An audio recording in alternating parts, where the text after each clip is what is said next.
19, I went out to see some friends play music at Rosa's in Bethlehem. I made a million roses. I brought a little point and shoot camera with me, and I took some photos of my friends while they were playing music. Back home at my apartment, later that night, I took the photos, I loaded them into Photoshop, and played around with them a little bit. I'm not even sure what I did to those photos. Then I uploaded them to my MySpace. Anybody remember that? Little did I know that that simple act would change the course of my life. Madam Contest Chairs, fellow Toastmasters, our gracious guests. Tonight I'm going to share with you my journey to accidentally becoming a photographer and some of the things that I learned along the way. My friends, the musicians, were pleased with the photos that I took. They gave me really nice feedback. That encouraged me to continue taking photos and to take more photos, and also to follow this band around a little bit. In the summer that followed, I went to a party. That was also a band practice for this group. And I met a man named Sean. Sean came up and he asked me about my camera, and he asked me about photography.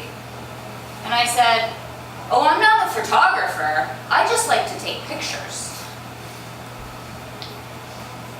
I learned that his sister was the manager of a local photo studio. And he suggested that I should go visit this studio. So I thought, that sounds really cool and educational. Why not? So I gave her a call, thinking I'd go on a little field trip and check it out. And she told me to bring a drive with some of my photos on it. So I did. I showed up. I toured the studio floor. There's bright lights. There's multiple sets. There's art directors. They're running everywhere. So much going on. I understand virtually none of it. Then we went upstairs to her office and she asked me some questions. I was so naive at this point that I did not realize that she had asked me to bring a portfolio and that this was a job interview.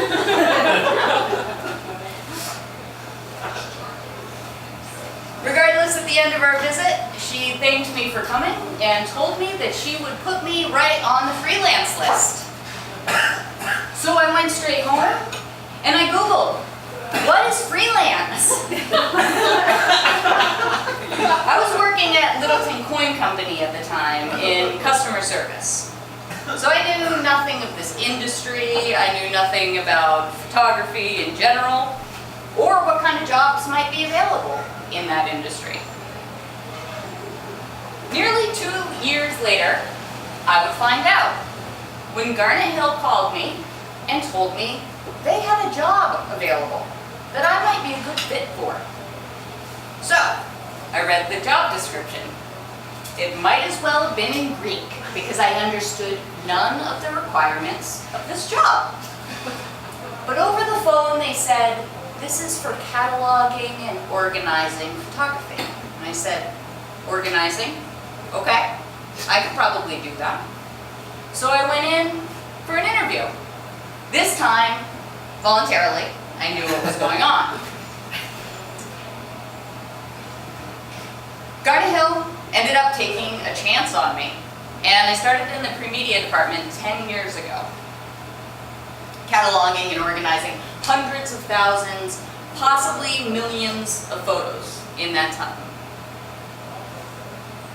I asked a lot of questions as I was going through this process, and before I knew it, people started asking me to take photos for them.